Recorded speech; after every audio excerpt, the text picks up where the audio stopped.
এই তুই শুকায় গেছিস কেন, বা তুই মোটা হয়েছিস, তোর স্বাস্থ্য ভালো হয়েছে, এগুলোকে বলে বডি শেমিং। এর খুব নেতিবাচক এবং খারাপ প্রভাব আছে আমাদের সমাজে মানুষের স্বাস্থ্যের উপরে। তো শিক্ষিত মহল বা সচেতন মহল এই বিষয়টা নিয়ে জানেন, কিন্তু আমি খেয়াল করছি যে এই জিনিসটা খুব ঘটছে যে অনেকের সাথে চারিদিকে।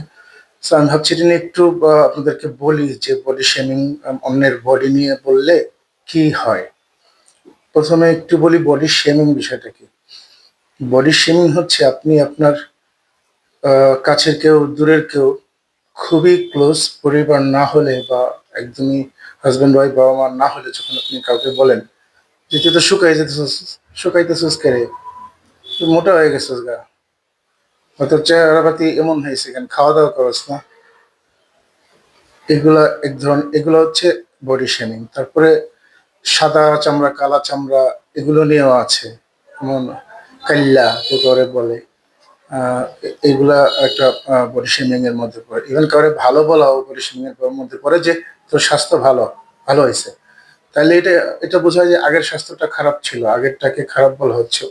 ওনার মনে তখন একটা প্রভাব পড়ে।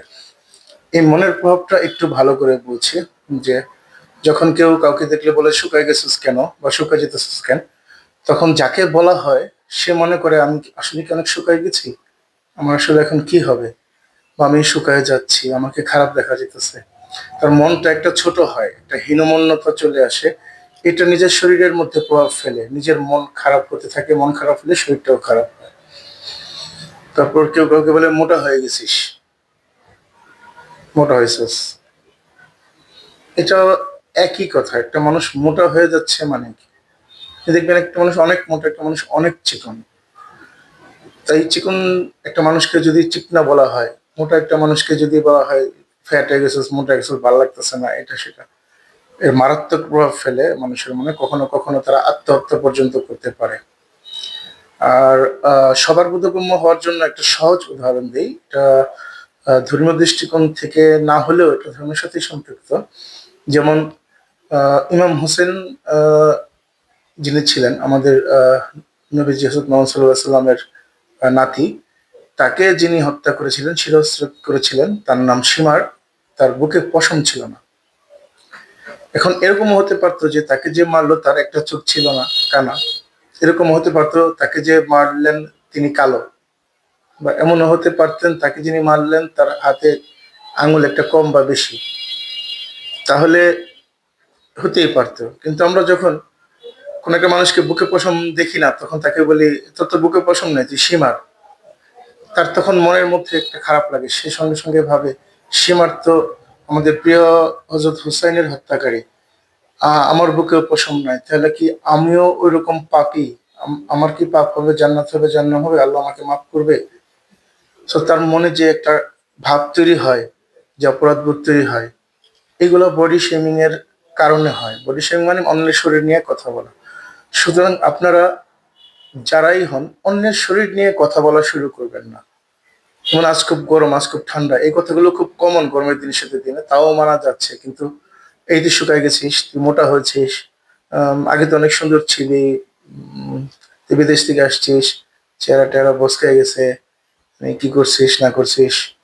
সো এরকম বিষয়গুলোকে আসলে আমরা এড়ায় চলবো। আর কখনো কখনো লাল চুল, কালো চুল, সাদা চামড়া, কালো চামড়া, তো আপনারা যারা ইউরোপে গেছেন তারা দেখবেন, ইভেন যখন ব্রিটিশরা আমাদের দেশে আসছিল তখন আমাদেরকে কিভাবে ওরা দেখতো, চামড়ার কারণে। যারা বিদেশে থাকেন তারা চামড়া সম্পর্কে জানেন, যে এই কাউকে ব্ল্যাক বলা, নিগ্রো বলা মারাত্মক শেমিং। এখন আমরা আসলে না বুঝে করি অনেকে। যেমন কাউকে দেখি, দেখলেই যেমন একটা মনে হয় আমাদের যে ও আগের চেয়ে একটু পরিবর্তন হচ্ছে, সেটা আমরা বলে ফেলি। যারা বিশেষ করে বলি আমরা গ্রামে গঞ্জে বা আমি দেখছি, তারা আসলে উম, নিজেরা জানে না যে এতে ক্ষতি হচ্ছে যাকে বলা হয়। মানে বিষয়টা এইরকম যে সে হয়তো ভালোর জন্যই বলছে, কিরে শুকায় গেছিস কেন, খাওয়া দাওয়া করিস না, যাতে সে একটু খাওয়া দাওয়া করে ঠিকঠাক মতো হয়। কিন্তু এটা আসলে মানে সাইকোলজিতে প্রভাব ফেলে। যারা বলা হয় তোর তুই শুকায় গেছিস কেন, ও তখন ভাবতে থাকে যে কেন কেন আমি শুকাইছি, কোথায় কোথায় শুকাইছি। এই ভাবতে ভাবতে তার একটা চিন্তা তৈরি হয়, চিন্তা মানুষকে শুকিয়ে দেয়। শরীরের মধ্যে রোগ তৈরি করে। কখনো এর জন্য কিন্তু একটা ব্যবসাও চালু হয়ে গেছে, কসমেটিক্স। মানে কারো ত্বক রুক্ষ, কারো ত্বক মসৃণ, কারো ত্বক মোলায়েম। এই জন্য হচ্ছে যে কথা হয় যে একটু কালো শ্যামলা আর একটু ফর্সা হলে ভালো হইতো। এই কথাগুলো বলার কারণে আমরা ব্যবহার করি বিভিন্ন বিউটি ক্রিম মুখে সুন্দর হওয়ার জন্য। ওগুলোর মধ্যে থাকে পারদ, সীসা, বিভিন্ন ভারী ধাতু ক্ষতিকর।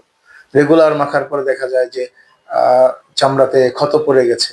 কিন্তু আমরা, মানুষ বলেছিল যে আরেকটু একটু শ্যামলা, একটু ফর্সা হলে একটু ভালো লাগতো, বা এই দাগগুলো স্কিনের কেমন লাগছে সেইগুলো মাখা শুরু করে দিয়েছে। সো শারীরিক ক্ষতি বিভিন্ন ভাবেই সাইন্টিফিক ভাবেই মানে প্রমাণিত। সো আপনারা কখনোই কাউকে বডি শেমিং করবেন, অন্তত আমার পরিচিত যারা আছেন, যারা এই ভিডিওটা দেখছেন, যারা আমাকে ভালোবাসেন, আমার ধারে কাছে বা দূরে, তাদের কাছে রিকোয়েস্ট, কারো বডি নিয়ে কখনো কিছু বলবেন না। আর এক কথায় হচ্ছে নেগেটিভ কিছুই কাউকে বলা উচিত হবে না। ধন্যবাদ।